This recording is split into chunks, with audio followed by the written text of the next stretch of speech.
Assalamualaikum dan salam sejahtera. Saya Nur Fuada Afifah Muhammad Azmi akan bersama anda dalam sesi bual bicara bersama jurutera bahagian.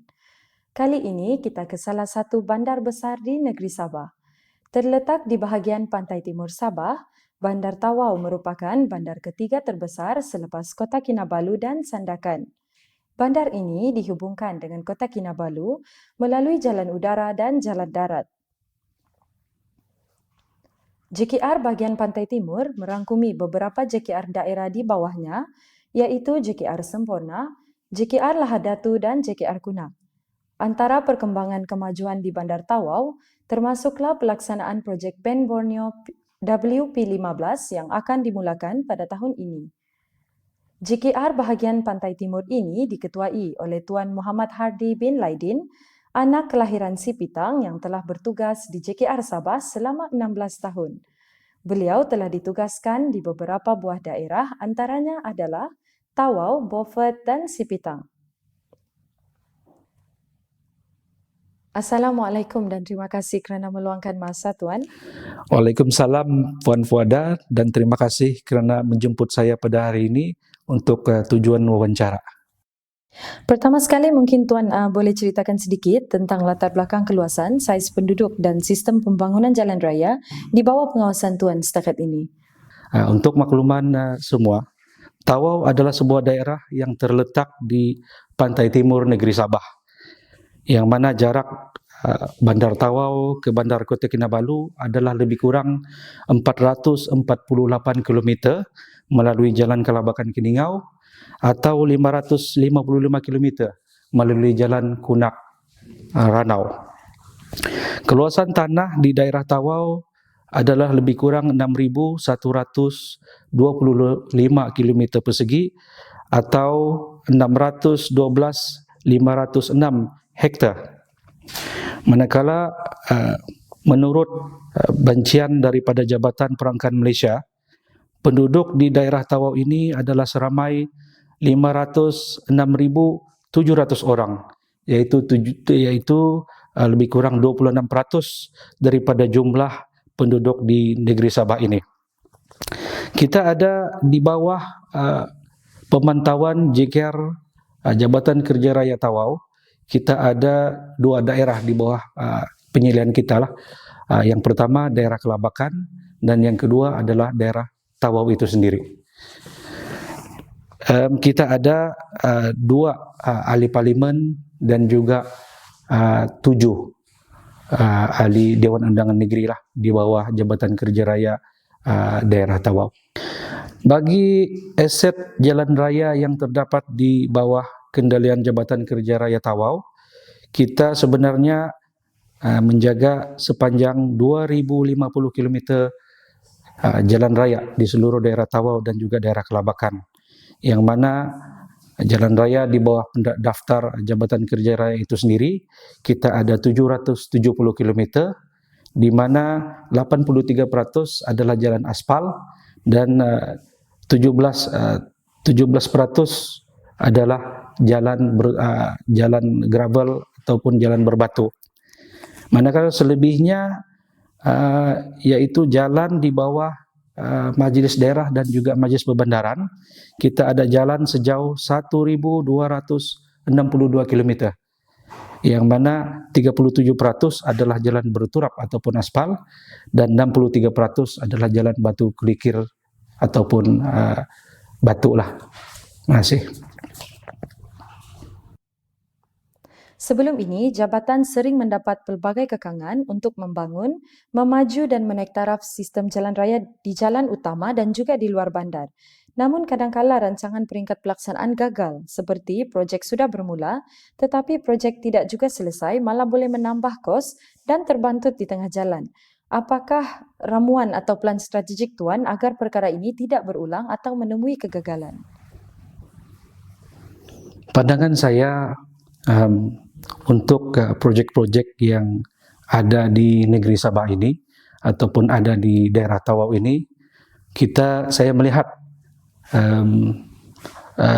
prosedur kerja procurement ataupun apabila sebelum pelaksanaan dan juga semasa pelaksanaan dan selepas pelaksanaan, saya rasa presiden kita adalah yang terbaik. Mungkin kita boleh menambah baik. Pada masa sekarang saya melihat kita ada banyak menggunakan teknologi. Mungkin sudah sampai masanya kita menitik beratkan ataupun mengutamakan sistem digitalisasi untuk kerja-kerja kita, untuk kerja-kerja pemantauan dan juga pemeriksaan dan juga reka bentuk lah. Selain daripada itu, saya ingat kita terlupa satu ramuan ataupun faktor yang penting bagi memastikan kerja-kerja di lapangan ataupun kerja-kerja pembinaan di lapangan berjalan lancar. Kita tidak melihat bahwa sebenarnya di JKR ini ataupun kaki tangan kita di negeri Sabah ini adalah sangat berkurangan. Saya suka membandingkan kaki tangan kita di Sabah ini ataupun JKR Sabah ini dengan JKR di Semenanjung. Apabila kita melihat di Semenanjung, semua kaki tangan di Semenanjung sangat-sangat komplit. Di daerah pun mereka masih ada QS, mereka masih ada arsitek dan sebagainya. Manakala saya rasa di daerah saya sendirilah di daerah Tawau itu kita tidak ada arsitek, juru kur pun kita telah berpencen dan tidak diganti. Inilah penyumbang ataupun masalah kita di negeri Sabah ini. Apabila kaki tangan telah besar, tiada pengganti, dan juga penambahan kaki tangan pun sudah tiada. Jadi apabila kita mengabaikan aspek-aspek human resource ataupun kekurangan kaki tangan kita di negeri ini, maka sangat perlahanlah pembangunan yang ada di daerah Tawau dan juga di negeri ini. Baiklah Tuan, seperti yang kita tahu, jabatan ini baru saja mendapat menteri baru yang cukup lama dan berpengalaman berada di Dewan Rakyat untuk membincangkan masalah-masalah rakyat, khususnya dalam sistem perhubungan jalan raya di Sabah. Dan kini beliau telah menduduki tempat untuk mengetuai kepimpinan dan pentadbiran Kementerian Jalan Raya di Sabah. Apakah harapan Tuan di bawah pimpinan Menteri yang berhormat Datuk Seri Bong Mukhtaradin tentang kelangsungan pembangunan jalan raya di Sabah? Bukan saja di bandar, pinggir bandar, tetapi yang lebih penting adalah membangun dan menaik taraf sistem jalan raya di kawasan majlis dan kampung-kampung. Ya, Fuada, kita sebenarnya di negeri Sabah ini kita mempunyai banyak sumber.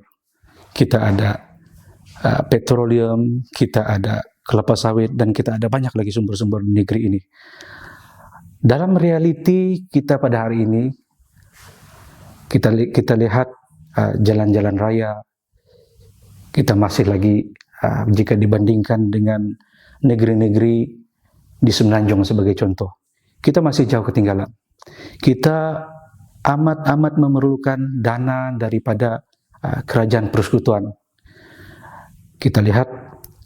Saya melihat bahwa dengan adanya Menteri yang berhormat Datuk Seri Bong Mukhtaradin, apabila beliau bercakap di Parlimen, saya percaya beliau juga mengharapkan